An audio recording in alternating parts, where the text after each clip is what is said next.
મારી વહુ અંજલિને તેની ઓફિસમાં ખૂબ મોટું પ્રમોશન મળ્યું હતું અને આ સમાચારે આખા ઘરનું વાતાવરણ બદલી નાખ્યું હતું. તે ગયા ઘણા મહિનાઓથી તેની કંપનીમાં ખૂબ જ મહેનત કરી રહી હતી અને આખરે તેના ઉપરી અધિકારીઓએ તેની પ્રતિભાને ઓળખીને તેને ઊંચા હોદ્દા પર નિયુક્ત કરી દીધી હતી. જ્યારે તે ઘરે આવી અને આ ખુશખબરી સંભળાવી તો તેના ચહેરા પર એક અજીબ પ્રકારનો અહંકાર અને ગર્વ સ્પષ્ટ દેખાઈ રહ્યો હતો. તેના માટે આ માત્ર એક પદનો વધારો નહોતો, પરંતુ તેની સત્તા અને પ્રભાવમાં થયેલો ખૂબ મોટો વધારો હતો. ઘરના દરેક ખૂણામાં તેની સફળતાની ગુંજ સંભળાઈ રહી હતી અને અંજલિને લાગી રહ્યું હતું કે હવે તેનું જીવન નવી દિશામાં વળી ગયું છે, જ્યાં તે બધાની મુખ્ય બનશે. આ શાનદાર સફળતાની ઉજવણી કરવા માટે તેણે આખા પરિવારને શહેરના એક ખૂબ જ પ્રખ્યાત અને મોંઘા હોટલમાં લઈ જવાનું નક્કી કર્યું, જેથી બધા મળીને તેની આ સિદ્ધિનો આનંદ માણી શકે. અંજલિએ આ પાર્ટીમાં ઘરના દરેક સભ્યને બોલાવ્યા હતા. એટલું જ નહીં, પોતાના પિયરના લોકોને પણ ખાસ આમંત્રણ આપ્યું હતું, પરંતુ મને એકવાર પણ સાથે જવા માટે પૂછ્યું નહોતું. તેણે પોતાના પતિ દીપક, બાળકો અને પોતાના માતા પિતા સાથે જવાનું આખું આયોજન વિગતવાર તૈયાર કરી લીધું હતું, પરંતુ મારી હાજરી તેને કદાચ તે ખાસ પળમાં બોજરૂપ લાગી રહી હતી. હું ત્યાં જ ઊભી રહીને બધું ચૂપચાપ જોઈ રહી હતી, જ્યારે તેઓ સાંજ સવાર કરીને બહાર જવાની તૈયારી કરી રહ્યા હતા, પરંતુ કોઈએ પાછું વળીને એ પણ ન કહ્યું કે માં, તમે પણ અમારી સાથે આવો.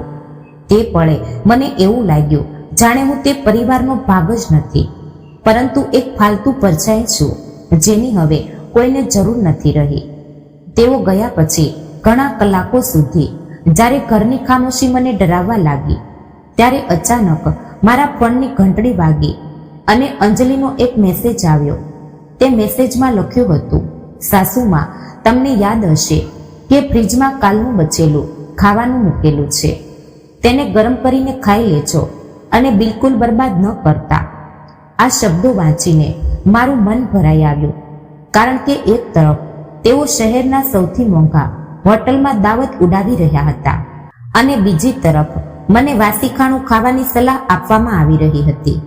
અંજલિનો આ મેસેજ માત્ર ખાણા વિશે નહોતો, પરંતુ તે મને મારી ઓકાત યાદ આપવાનો એક સાધન હતો કે આ ઘરમાં મારું સ્થાન ક્યાં છે.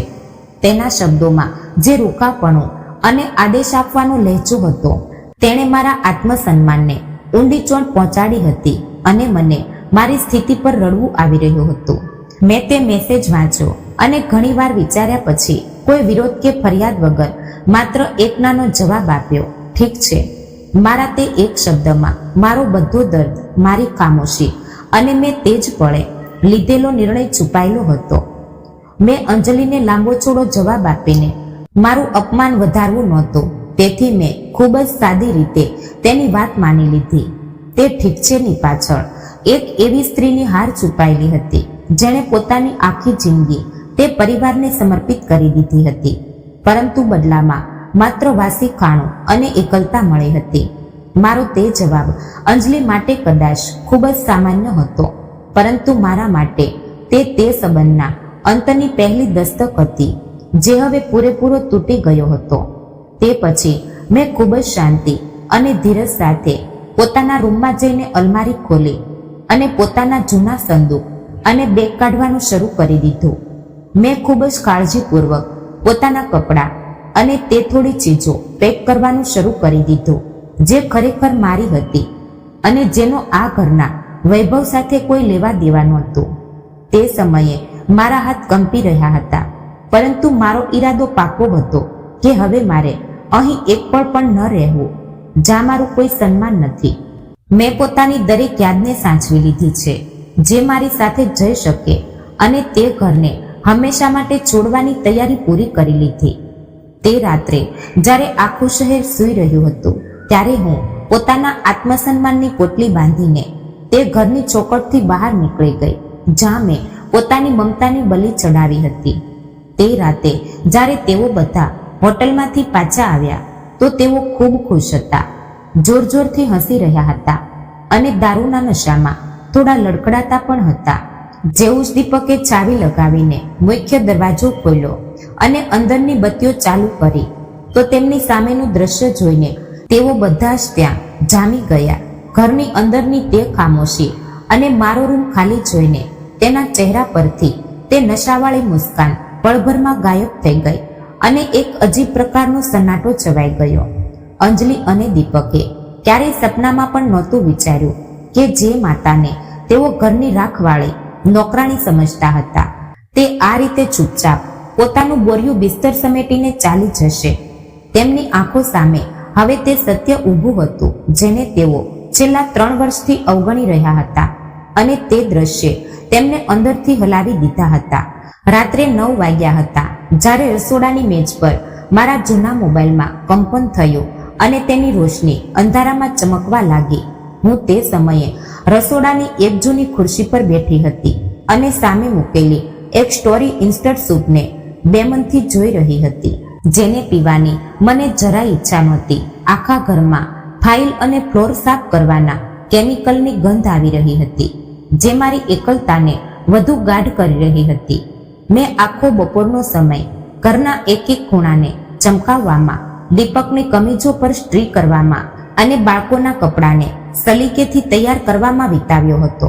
મારા હાથમાંથી હજુ પણ બ્લીચ અને સાબુની ગંધ આવી રહી હતી જેથી મેં અંજલિના બાથરૂમની ટાઇલ્સ ઘસી ઘસીને સાફ કરી હતી અને મારી કમર થાકથી તૂટી જઈ રહી હતી. મેં કંપાતા હાથે પોતાનો ફોન ઉઠાવ્યો અને મારા મનમાં એક નાની આશા જાગી કે કદાચ મારા દીકરા દીપકનો ફોન હશે જે કહી રહ્યો હશે કે તેઓ ઘર પાછા આવી રહ્યા છે. મને લાગ્યું કે કદાચ તેઓ પોતાની ભૂલ સુધારવા માટે મને તે જશ્નમાં સામેલ થવા બોલાવશે જ્યાં તેઓ બધા ખુશીઓ મનાવી રહ્યા હતા. પરંતુ જેવું જ મેં સ્ક્રીન તરફ જોયું તો મારી તે નાની આશા પણ ચકનાચૂર થઈ ગઈ કારણ કે તે અંજલિનો એક રૂખો મેસેજ હતો. અંજલિએ મોટા અધિકારથી મને આદેશ આપ્યો હતો કે મારે ભૂખ મિટાવવા માટે ફ્રીજમાં રાખેલું જૂઠું અને વાસી ખાણું જ વાપરવું જોઈએ. તે મેસેજ વાંચતા જ મારી આંખો સામે ધૂંધ થઈ ગઈ અને મને એવું લાગ્યું જાણે કોઈએ મારા ચહેરા પર જોરદાર તમાચો માર્યો હોય. મેં અંજલિના તે કઠોર શબ્દોને 1 વાર, 2 વાર અને પછી 3જી વાર વાંચ્યા જેથી હું સમજી શકું કે શું ખરેખર કોઈ અપના સાથે આવું વર્તન કરી શકે છે. તે ક્ષણે મને પોતાના સીનામાં કંઈ ખૂબ જ કિંમતી અને નાજુક તૂટતું અનુભવાયું. બિલકુલ એવી રીતે જેમ કોઈ કિંમતી ચીની માટીનો કપ પડીને ચકનાચૂર થઈ જાય. તે કપ તૂટવાની અવાજ બહાર ન સંભળાય પણ તેના વિખરવાનો દર્દ અને નુકસાન ફક્ત તેને જ જાણે છે જેણે તેને સાચવીને રાખ્યો હોય. મારું હૃદય હવે ભાવનાઓથી ખાલી થતું જતું હતું અને મને પોતાની બેબસી પર તરસ આવી રહ્યો હતો કે મેં કોના માટે પોતાનું બધું દાવ પર લગાવી દીધું હતું. તે શબ્દોની પાછળ છુપાયેલી બેરૂખીએ મને એ અહેસાસ અપાવ્યો હતો કે આ ઘરની દિવાલો વચ્ચે મારું વસ્તુત્વ હવે ખતમ થઈ ગયું છે. તે માત્ર એક સામાન્ય મેસેજ નહોતો પરંતુ તેમાં એવી કડવાશ અને મજાક છુપાયેલી હતી જેને અંજલિએ શબ્દોની પાછળ ખૂબ ચાલાકીથી છુપાવી રાખી હતી. તેને બરાબર ખબર હતી કે જ્યારે હું આ ઘરમાં એકલી બેઠી પોતાની કિસ્મતને કોસી રહી હોઉં ત્યારે તેઓ શહેરના સૌથી મોટા રેસ્ટોરન્ટ રોયલ પેલેસમાં મોંઘી શરાબના જામ ચલકાવી રહ્યા હશે. તે રેસ્ટોરન્ટનું મેન્યુ એવું હતું કે ત્યાંની સૌથી સસ્તી ડીશની કિંમત પણ 65,000 રૂપિયાથી ઓછી નહોતી જે મારી આખા મહિનાની દવાઓનો ખર્ચ કરતાં પણ વધુ હતી. આ જાણતા જ કે તે ઘરની કિસ્તો ચૂકવવામાં મારા પૈસા લાગ્યા હતા. તેઓ મને તે જશ્નથી દૂર રાખીને મારું અપમાન કરી રહ્યા હતા. મને એ વિચારીને ખૂબ દુઃખ થઈ રહ્યું હતું કે જે દીકરાને મેં પાલી પોષીને મોટો કર્યો તે પણ પોતાની પત્નીની આ ઘટિયા હરકતમાં તેનો પૂરેપૂરો સાથ આપી રહ્યો હતો. મેં પોતાના મનને રોકવાની ઘણી કોશિશ કરી પરંતુ પોતાની ભાવનાઓ પર કાબુ ન રાખી શક્યા કારણ કે મેં અંજલિનું ઇન્સ્ટાગ્રામ એકાઉન્ટ ખોલી જ નાખ્યું. મારી આંખો સામે તે બધું આવી ગયું જે મને અંદરથી જલાવી રહ્યું હતું. ત્યાં અંજલિએ પોતાની પ્રમોશનની ઢગલાબંધ તસવીરો અને વિડીયો શેર કર્યા હતા. સૌથી પહેલી તસવીરમાં મારો દીકરો દીપક સફેદ કમીઝ પહેરીને ખૂબ સુંદર લાગી રહ્યો હતો. તે જ કમીજ જેને મેં આજે સવારે પ્રેમથી સ્ટ્રી કરી હતી.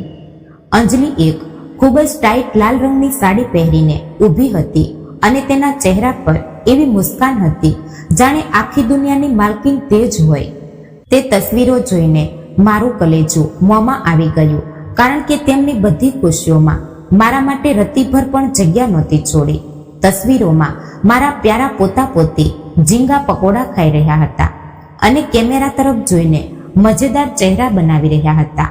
અંજલિની બહેન, તેનો ભાઈ અને તેની માં પણ તે મોંઘી દાવતમાં સામેલ હતા. અંજલિની માં, જેને તે મમ્મી કહીને બોલાવતી હતી, ખૂબ ગર્વથી પોતાની દીકરીની સફળતાનું બખાન કરી રહી હતી. જ્યારે હું ઘરની સફાઈમાં જોડાયેલી હતી, તે આખી મહેફિલમાં ફક્ત હું જ એક એવી સભ્ય હતી જેને જાણી જોઈને પાછળ છોડી દેવામાં આવી હતી, જેથી તેમની શાનમાં કોઈ ખામી ન આવે.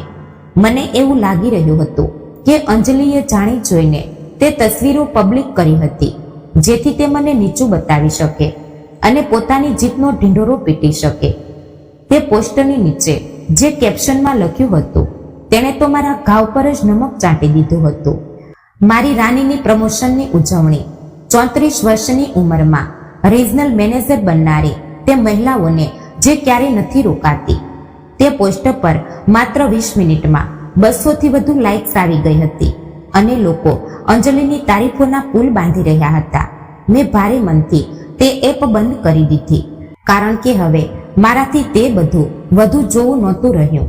મને સમજાઈ ગયું હતું કે અંજલિની દુનિયામાં મારા જેવા જૂના સામાનની કોઈ અહમિયત નથી રહી, સિવાય કે હું ઘરનું કામ નિભાવતી રહું. મારી આંખોમાં આંસુ આવવા લાગ્યા હતા ત્યારે અચાનક એક અજીબ પ્રકારની શાંતિ મારી અંદર વસવા લાગી. મેં પોતાનો મોબાઈલ ફોન રસોડાની મેજ પર જ છોડી દીધો અને ઠંડી થઈ ગયેલી સૂપની કટોરીને એક કટ જોઈ રહી હતી. તે પળે મારી સાથે કંઈ ખૂબ અજીબ થયું. ના તો મેં જોરજોરથી રડ્યું, ના તો મેં ચીસો પાડી અને ના તો ગુસ્સામાં આવીને ઘરની કોઈ વસ્તુ તોડી. મારા આખા શરીરમાં એક બર્ફીલી ખામોશી અને શાંતિ છવાઈ ગઈ, જાણે મારું શરીર તે કડવી સત્યને સ્વીકારી ચૂક્યું હોય, જેને મારું મગજ હજુ સુધી માનવા તૈયાર નહોતું. મારું મન હવે પૂરેપૂરું સ્થિર થઈ ગયું હતું અને મને સ્પષ્ટ રીતે તે રસ્તો દેખાઈ રહ્યો હતો જે પર હવે મારે કદમ માંડવાના હતા. તે ખામોશીમાં એક એવી તાકાત હતી જેણે મને તૂટવાને બદલે અંદરથી વધુ મજબૂત બનાવી દીધી હતી. મેં ખૂબ જ ધીમી ગતિએ પોતાની ખુરશીમાંથી ઊભી થઈ, જાણે મારું એક એક અંગ ખૂબ વિચારીને હલી રહ્યું હોય, અને હું સીધી પોતાના રૂમ તરફ ચાલી ગઈ. મેં અલમારીનો દરવાજો ખોલ્યો અને પોતાના તે ગણીચૂણી કપડાં જોયા જે તે મોટા ઘરમાં મારા હતા. તે સમયે હસવા અને શરાબના જામ ટકરાવાના તે ટેબલ પર બેઠેલો કોઈ પણ વ્યક્તિ એ ન કલ્પી શકે કે હું શું વિચારી રહી છું. તેમને લાગી રહ્યું હતું કે હું હંમેશાની જેમ તેમની વાતો સહન કરી લઈશ અને કાલે સવારે ફરી તેમના માટે નાસ્તો તૈયાર કરીશ. પરંતુ તેઓ ખોટા હતા, કારણ કે હું છેલ્લા ઘણા મહિનાઓથી પોતાના મનમાં આ પળ માટે પોતાને તૈયાર કરી રહી હતી અને આજે તે સમય આવી જ પહોંચ્યો હતો. આ વખતે હું તેમની કોઈ વાત નહીં માનવાની હતી અને ના તો તેમના બચેલા ખાણાને ગરમ કરીને ભૂખ મિટાવવાની હતી. આ વખતે મારો ઈરાદો તેમના જીવનમાંથી હંમેશા માટે ગાયબ થઈ જવાનો હતો, જેથી તેમને મારી કમીનો અહેસાસ થઈ શકે. જ્યારે તેઓ તે રાતે દારૂના નશામાં ચૂર અને પોતાના અહંકારમાં ડૂબેલા ઘરે પાછા આવશે તો તેમને જે મળશે તે તેમના હોશ ઉડાવવા માટે પૂરતું હશે.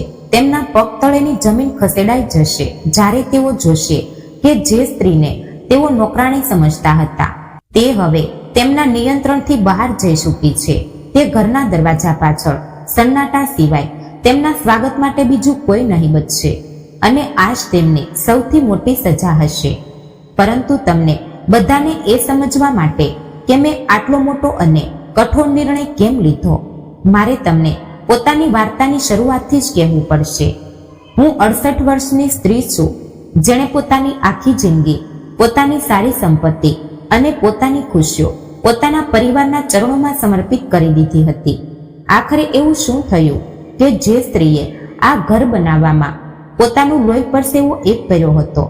તેને એક બિન વેતન વાળે નોકરાણીની જેમ સમજવામાં આવવા લાગ્યું. અંજલિ અને દીપકે ક્યારે અને કેવી રીતે મારી મમતાનો ફાયદો ઉઠાવવાનું શરૂ કર્યું અને મને એક બોજ માનવા લાગ્યા. આ જાણવું ખૂબ જરૂરી છે. જો તમે જાણવા માંગો છો કે આ અપમાનજનક વર્તનનો અંત કેવી રીતે થયો, તો આ વાર્તાને આખર સુધી સાંભળજો, કારણ કે જે થવાનું છે તે તમારા સંબંધો જોવાનો નજરિયો બદલી નાખશે.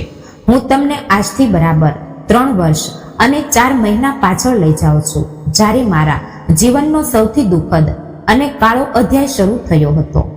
તે દિવસે મેં પોતાનું બધું ગુમાવ્યું હતું અને પોતાની બચી રહેલી સંપત્તિને પણ બીજાના હવાલે કરી દીધી હતી, એ જાણ્યા વગર કે હું પોતાના જ ડેથ વોરંટ પર દસ્તક કરી રહી છું.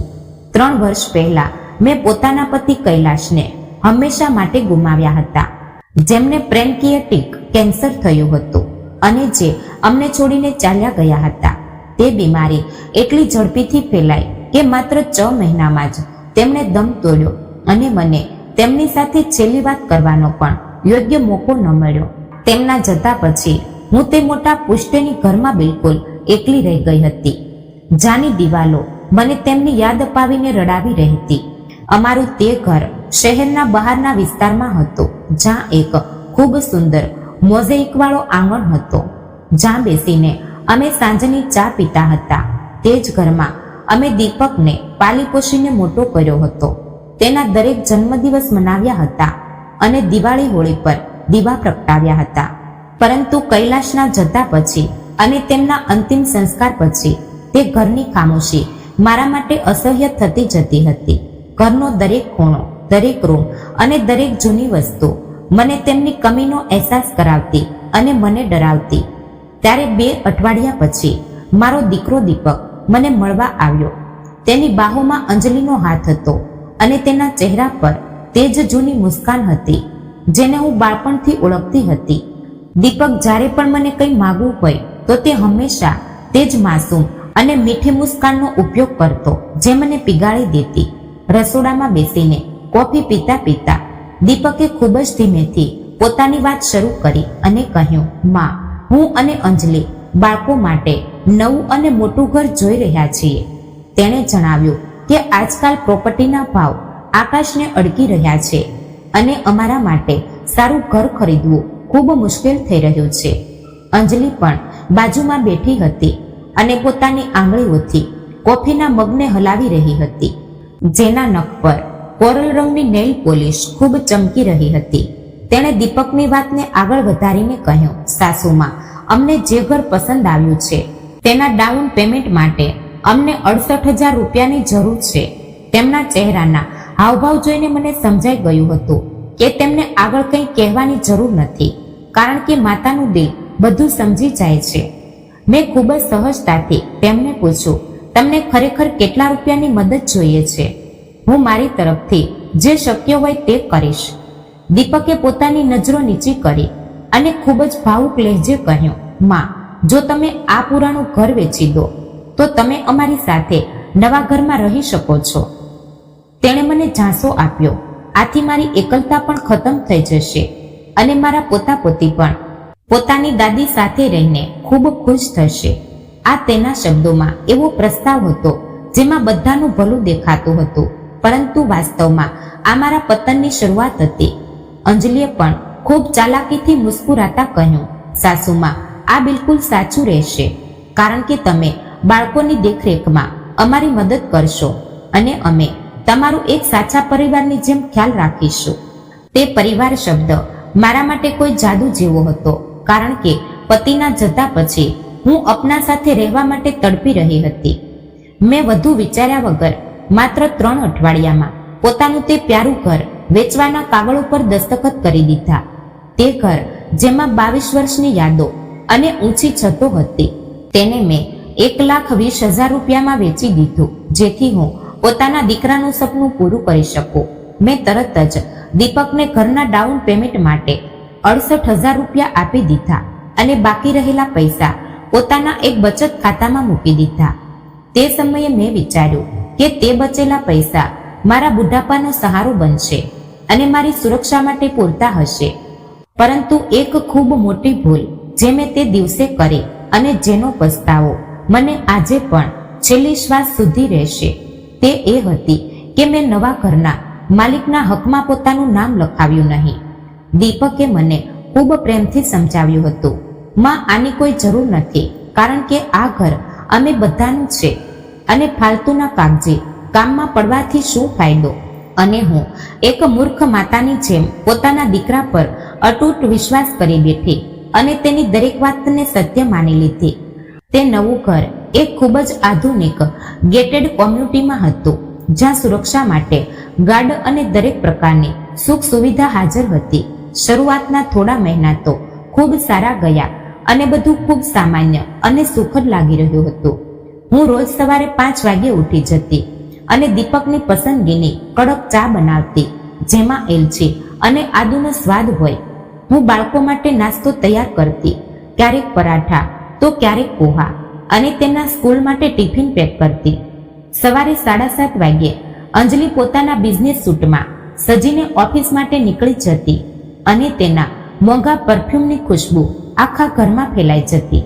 તે જતી વખતે મારી તરફ વળીને પણ જોતી નહોતી, જાણે મારું કામ ફક્ત ઘર સંભાળવાનું જ હોય અને તેનાથી વધુ મારી કોઈ અહમિયત ન હોય.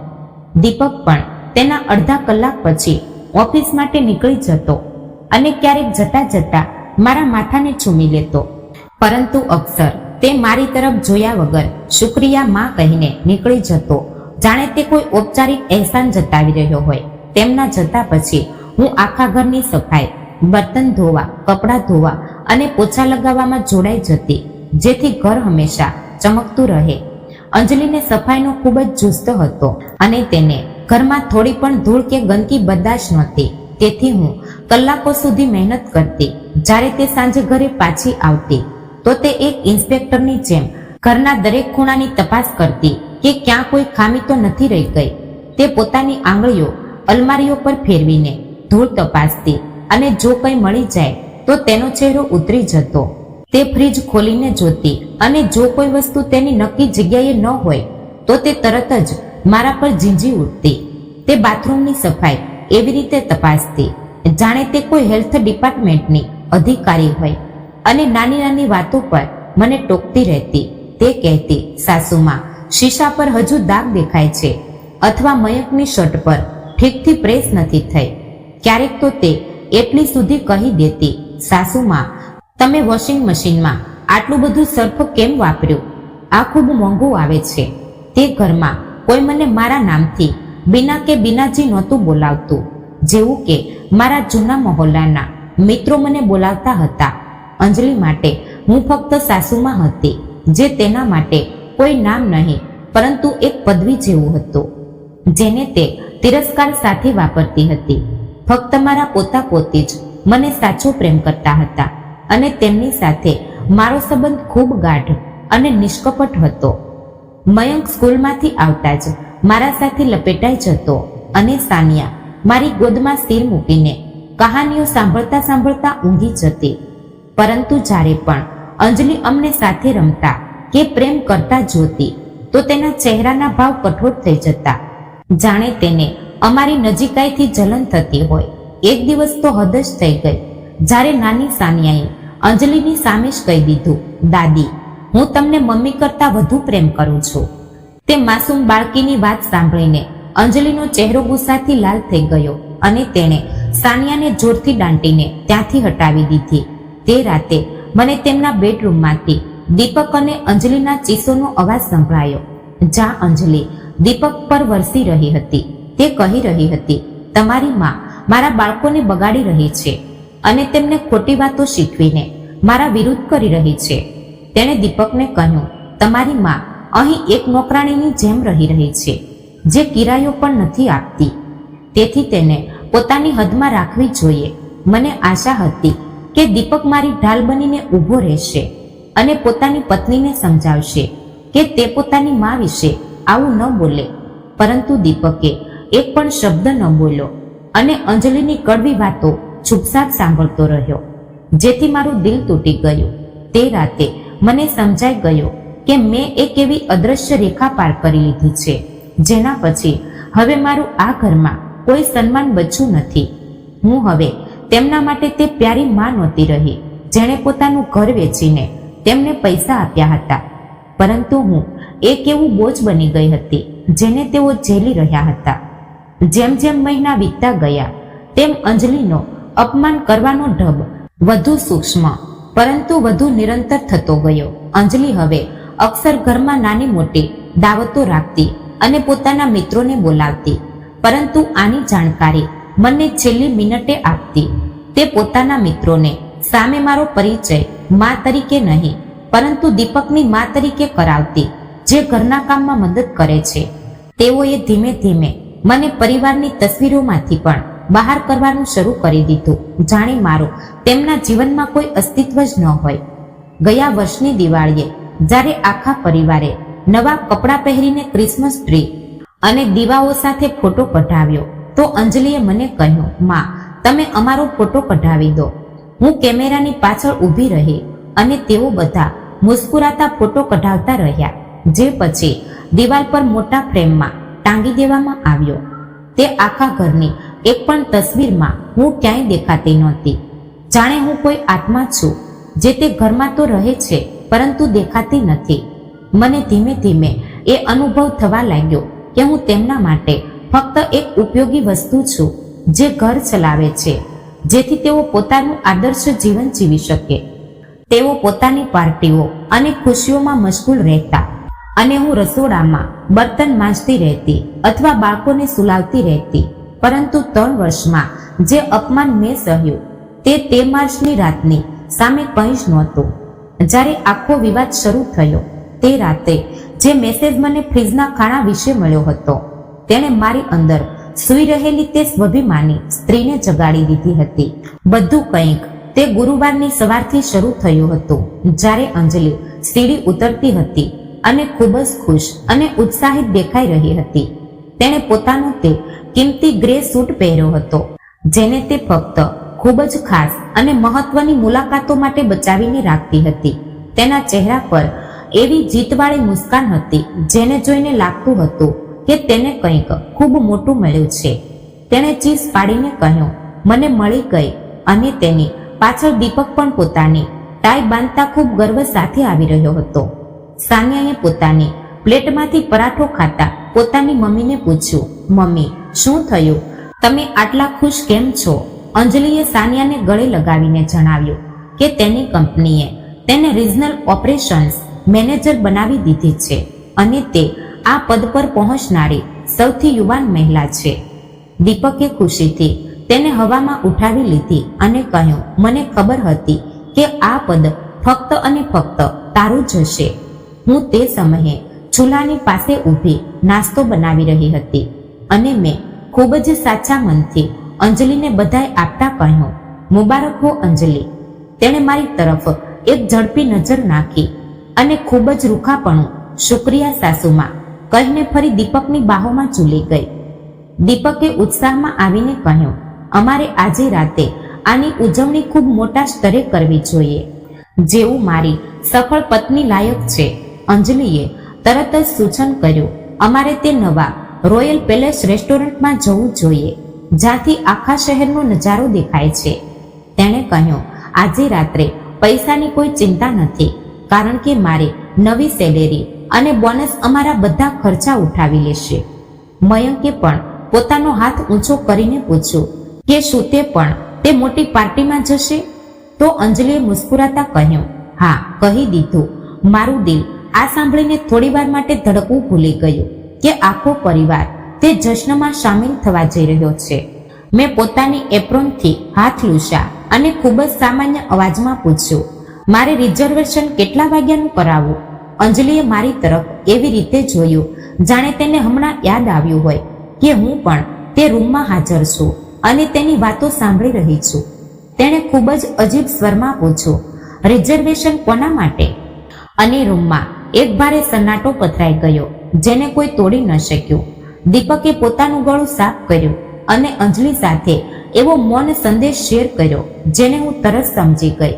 અંજલિએ એક બનાવટી મુસ્કાન સાથે મારી તરફ જોયું, જે તેની આંખો સુધી પહોંચતી નહોતી, અને ખૂબ ચાલાકીથી વાત ફેરવી દીધી. તેણે કહ્યું, સાસુમાં, આ એક ખૂબ જ નિવાસી ડિનર છે, જેમાં ફક્ત અમે લોકો, બાળકો અને મારી માં સામેલ હશે, જે શહેરમાંથી આવી રહે છે. તેણે સગા પરિવાર શબ્દ પર એટલો ભાર મૂક્યો કે તે શબ્દ મારા સીનામાં કાચના ટુકડાની જેમ ભોંકાઈ ગયા અને મને મારી અસલિયત બતાવી દીધી. મેં ફક્ત એટલું જ કહ્યું, હું સમજી ગઈ, અને ફરી ચૂલ્હાની તરફ વળી ગઈ, જ્યારે હવે ત્યાં બનાવવા માટે કંઈ બાકી જ નહોતું રહ્યું. અંજલિએ પોતાનો ટોસ્ટ ખાતા ખૂબ જ સહજ ભાવથી આગળ કહ્યું, આમ પણ કોઈને તો ઘરની રખવાળી માટે રહેવું જ પડશે. તમે એટલું સ્વાદિષ્ટ ખાણું બનાવો છો કે મને યકીન છે કે તમે પોતાના માટે પણ કંઈક સારું બનાવી લેશો. મારો દીકરો દીપક, જેને મેં દરેક મુસીબતથી બચાવ્યો હતો, તે ફક્ત ચૂપચાપ પોતાની પ્લેટમાં પડેલા ઈંડા જોઈ રહ્યો હતો અને તેણે એક શબ્દ પણ ન બોલ્યો. તેઓ બધા સવારે 11 વાગ્યાની આસપાસ ઘરમાંથી નીકળી ગયા. અંજલિએ પોતાની ડ્રેસ 3 વખત બદલી હતી, જેથી તે સૌથી સુંદર દેખાય. બાળકો પણ પોતાના સૌથી સારા કપડામાં ખૂબ પ્યારા લાગી રહ્યા હતા અને તેમના ચહેરા પર તે શાનદાર રેસ્ટોરન્ટમાં જવાની ચમક હતી. દીપકે જતા જતા મારા માથા પર એક ખૂબ જ ઔપચારિક અને ઠંડો ચુંબન કર્યો, જાણે તે ફક્ત એક રસ્મ પૂરી કરી રહ્યો હોય. તેણે મને કહ્યું, માં, અમારી રાહ જોતા નહીં, કારણ કે અમને આવવામાં ઘણી દેર થઈ શકે છે. અને તેઓ બધા ચાલ્યા ગયા. તેમના જતા પછી આખા ઘરમાં એવી ખામોશી છવાઈ ગઈ, જે એટલી ભારે હતી કે મને શ્વાસ લેવામાં પણ તકલીફ થવા લાગી. હું ખાલી ઘરમાં આ બાજુ ટહેલવા લાગી. તે લિવિંગ રૂમમાંથી પસાર થઈ જાની કાચની મેજને હું રોજ ચમકાવતી હતી, જેથી અંજલિને ધૂળ ન દેખાય.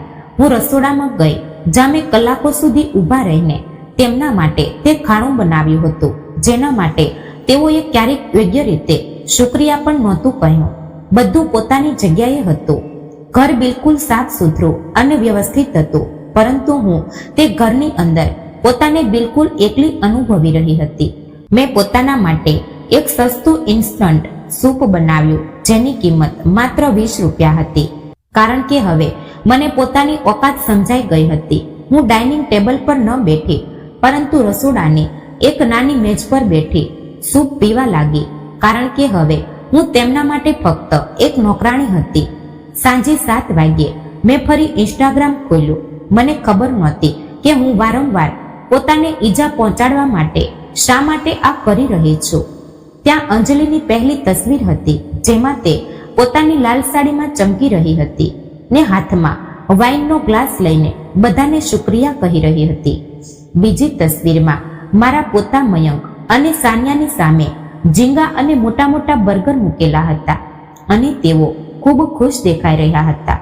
ત્રીજી તસવીરમાં આખું ટેબલ દેખાઈ રહ્યું હતું, જ્યાં કુલ 9 લોકો બેઠા હતા, જેમાં અંજલિના સગા સંબંધીઓ અને તેના કેટલાક મિત્રો પણ સામેલ હતા.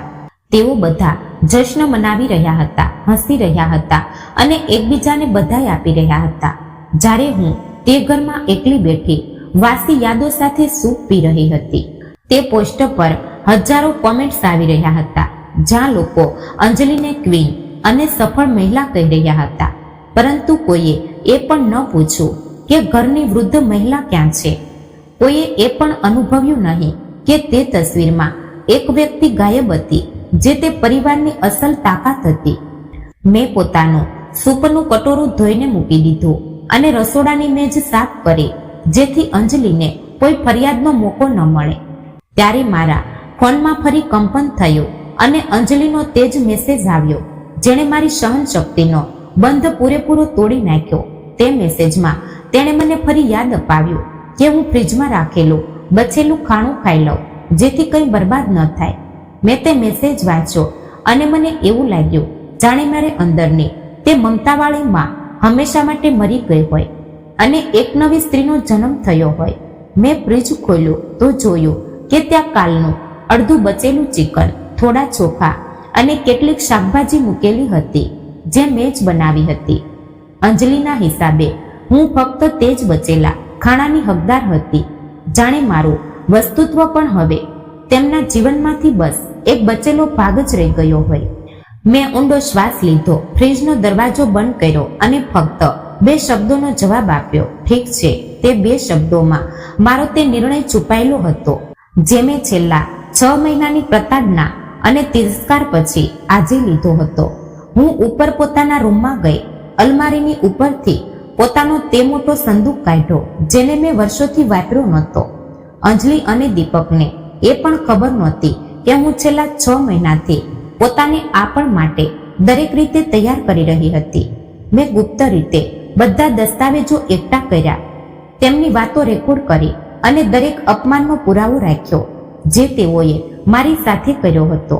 તેમને લાગી રહ્યું હતું કે તેઓ એક 68 વર્ષની બુઢી સ્ત્રીને પોતાના ઈશારે નચાવી રહ્યા છે, પરંતુ તેઓ ભૂલી ગયા કે અનુભવ અને સમય માણસને બધું શીખવી દે છે. સૌથી મોટી વાત જે તેમને નહોતી ખબર તે એ હતી કે આ ઘરનો માલિકનો હક કાનૂની રીતે હજુ પણ ફક્ત મારા નામે જ હતો.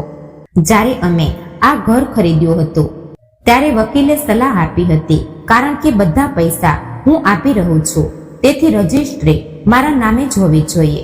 દીપક પણ તે સમયે રાજી થઈ ગયો હતો અને કહ્યું હતું, માં, આ તમારા માટે સારું છે. બાદમાં અમે તેને ટ્રાન્સફર કરાવી દઈશું. પરંતુ બાદમાં તે ટ્રાન્સફર ક્યારેય થયું જ નહીં, કારણ કે દર વખતે કોઈ નવો ખર્ચો કે કામ સામે આવી જતું અને વાત ટળતી રહેતી. દીપકે ધીમે ધીમે પૂછવું પણ બંધ કરી દીધું અને મેં પણ જાણી જોઈને તેને ક્યારેય યાદ ન કરાવ્યો, કારણ કે મારા મનના કોઈ ખૂણામાં ડર હતો.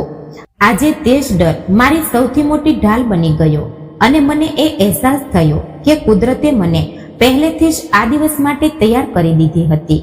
મેં તરત જ પોતાનો ફોન ઉઠાવ્યો અને પોતાની ભાણેજી મેઘાને ફોન કર્યો, જે શહેરની એક ખૂબ જ કાબિલ અને નીડર વકીલ હતી.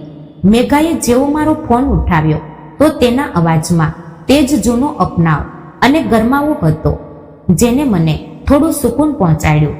મેં તેને સંક્ષેપમાં આખી પરિસ્થિતિ સમજાવી અને જણાવ્યું કેવી રીતે મારો જ દીકરો અને વહુ મને એક નોકરાણીની જેમ વાપરી રહ્યા છે. મેઘાએ જ્યારે સાંભળ્યું કે ઘર હજુ પણ મારા નામે છે તો તેણે એક લાંબી સીટી વગાડી અને કહ્યું, મોસી, આ તો સોનાની ખાણ જેવો કેસ છે. તેણે મને તરત જ પોતાના ઓફિસ આવવાનું કહ્યું અને ભરોસો આપ્યો કે હવે અંજલિ અને દીપકને તેમની અસલી જગ્યા બતાવવાનો સમય આવી ગયો છે.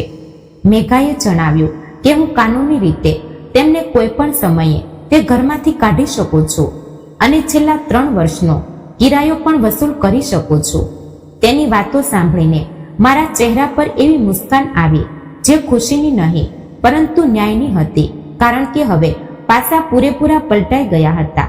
મેં મેઘાને બધા કાગળો અને પુરાવા કાલે સવારે મળવાનું વચન આપ્યું અને ફોન મૂકી દીધો. તે પછી મેં પોતાના જૂના પાડોશી અને પારિવારિક મિત્ર હરીશજીને ફોન કર્યો, જેઓ એક ખૂબ અનુભવી નોટરી અને વકીલ હતા. તેમણે જ કૈલાશની વસિયત અને આ ઘરની રજિસ્ટ્રી કરાવી હતી, તેથી તેમણે બધું વિગતવાર ખબર હતી. હરીશજીએ ફોન ઉઠાવતા જ કહ્યું, બીનાજી, મેં તમને પહેલેથી જ ચેતવણી આપી હતી કે ઘરનો માલિકાનો હક પોતાની પાસે જ રાખો અને આજે તમે સાચા પુરવાર થયા.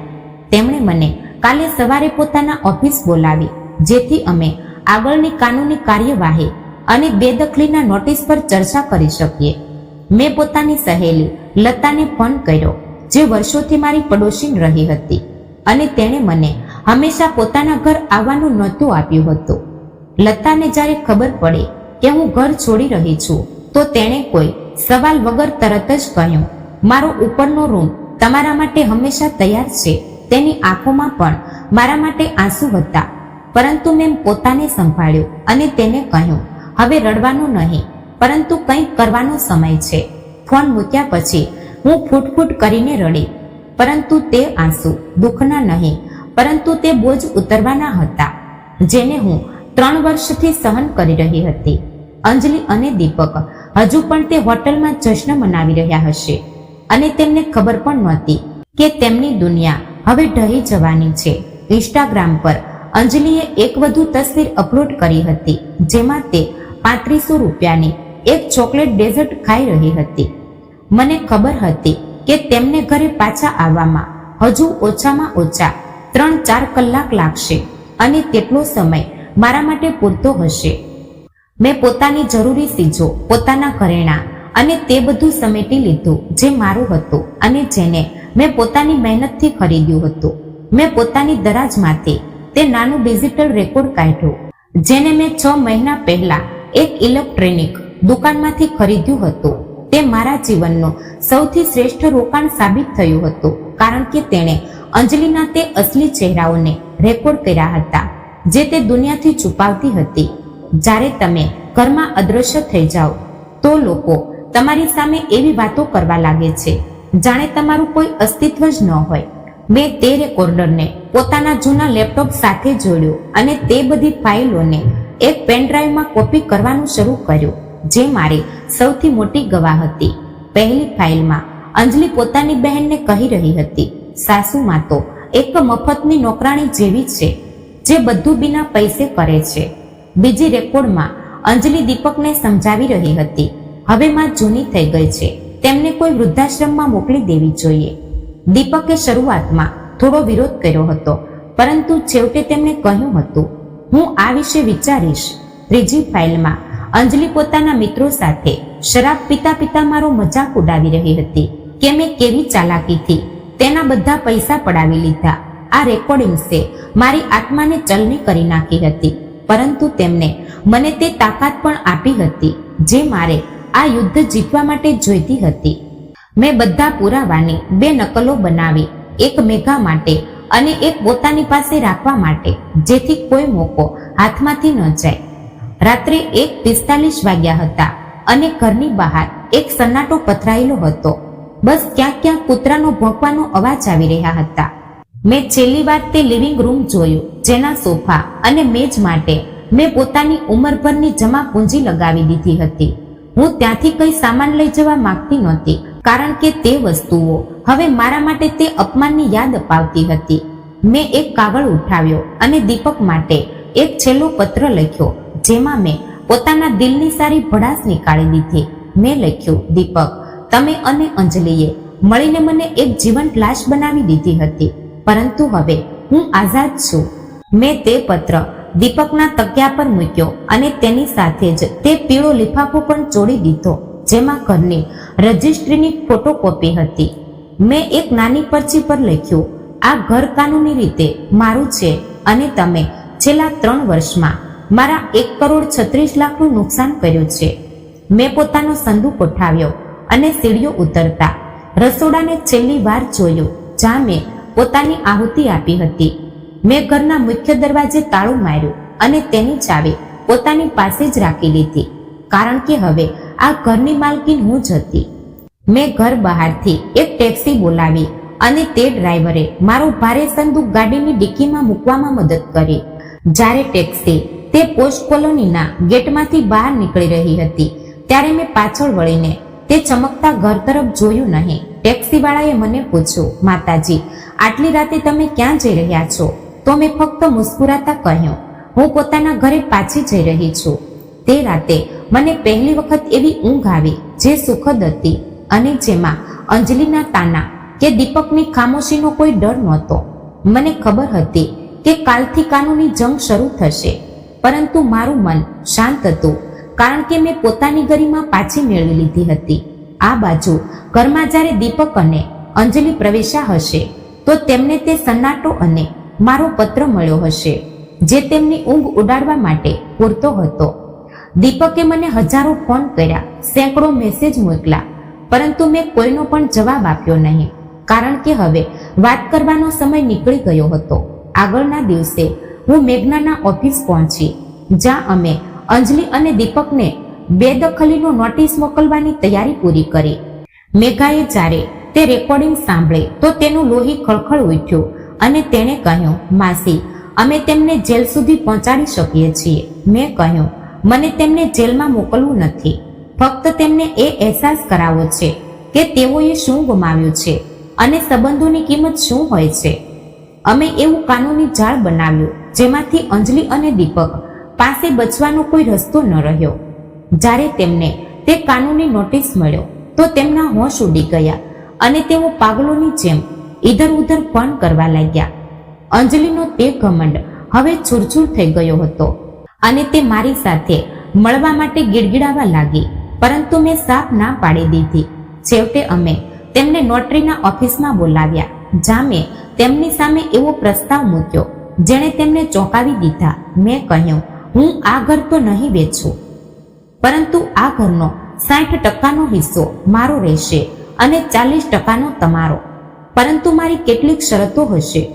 મારી પહેલી શરત એ હતી કે ઘરના ખાલી રૂમમાં હું પોતાની પસંદના કિરાયેદાર રાખીશ, જે એક બેઘર પરિવાર હશે. અંજલિને આ જાણીને ખૂબ ખરાબ લાગ્યું કે તેને હવે અજાણ્યા લોકો સાથે પોતાનું ઘર શેર કરવું પડશે, પરંતુ તેની પાસે કોઈ બીજો રસ્તો નહોતો. મેં એક વિધવા અધ્યાપિકા અને તેના 2 બાળકોને તે ઘરમાં રહેવા માટે બોલાવ્યા, જેમને ખરેખર એક છતની જરૂર હતી. અંજલિને હવે તેમની સાથે રસોડું અને લિવિંગ રૂમ પણ શેર કરવા પડતા હતા, જે તેને તેની અસલિયત યાદ અપાવતા રહેતા. ધીમે ધીમે અંજલિના વર્તનમાં ફેરફાર આવવા લાગ્યો જ્યારે તેણે જોયું કે તે કિરાયેદાર પરિવાર કેટલી સાદગી અને પ્રેમથી રહે છે. દીપક અને મેં ફેમિલી થેરાપી શરૂ કરી, જ્યાં અમે વર્ષોથી દબાયેલી પોતાની ભાવનાઓને બહાર કાઢી અને સંબંધને સુધારવાનો પ્રયત્ન કર્યો. આજે 1 વર્ષ વીતી ગયું છે અને હું પોતાના તે નાના કિરાયાના રૂમમાં ખૂબ ખુશ છું, જ્યાં મારું પોતાનું વસ્તુત્વ છે. દીપક હવે દર રવિવારે મને મળવા આવે છે અને અમે સાથે બેસીને જૂના દિવસોની વાતો કરીએ છીએ, બિલકુલ એવી રીતે જેવું બાળપણમાં કરતા હતા. અંજલિએ પણ મારી માફી માંગી છે અને હવે તે ઘરના કામમાં હાથ બટાવે છે અને મોટાનું સન્માન કરવાનું શીખી ગઈ છે. મારી પોતી સાનિયાએ મને એક ચિત્ર બનાવીને આપ્યું છે, જેમાં હું રાણીની જેમ સિંહાસન પર બેઠી છું અને આખો પરિવાર મારી આસપાસ છે. તે ચિત્ર જોઈને મને અહેસાસ થાય છે કે ક્યારેક દૂર જવું જ પોતાનાઓને નજીક લાવવાનો સૌથી સાચો રસ્તો હોય છે. જીવનની આ ધમાધમમાં મેં સૌથી મોટો પાઠ શીખ્યો કે આત્મસન્માનથી વધુ આ દુનિયામાં કંઈ નથી. જો તમે પોતાનું આત્મસન્માન નહીં કરશો તો દુનિયા તમને ક્યારેય તે ઇજ્જત નહીં આપે જેના તમે હકદાર છો. મેં પોતાની અવાજ ઉઠાવી, પોતાની લડાઈ લડી અને આજે હું એક આઝાદ અને સ્વાભિમાની સ્ત્રી તરીકે માથું ઊંચું કરીને જીવી રહી છું. મારી આ લડાઈ તે બધી મહિલાઓ માટે છે જેઓ ચૂપચાપ અપમાન સહન કરે છે અને વિચારે છે કે આજ તેમની નિયતિ છે. યાદ રાખજો, સંબંધોમાં પ્રેમ ત્યારે જ ટકી રહે છે જ્યારે તેમાં સન્માનનો પાયો મજબૂત હોય, નહીં તો તે ફક્ત એક બોજ બની જાય છે. તો મિત્રો, વાર્તા પસંદ આવી હોય તો ચેનલને લાઈક, શેર અને સબસ્ક્રાઇબ કરી દેજો, જેથી કરીને અમારા નવા વિડીયોની માહિતી સૌથી પહેલા તમને મળતી રહે. તો ફરી મળીશું એક નવી વાર્તા સાથે. ત્યાં સુધી આપ સૌને જય શ્રી કૃષ્ણ, રાધે રાધે, હર હર મહાદેવ.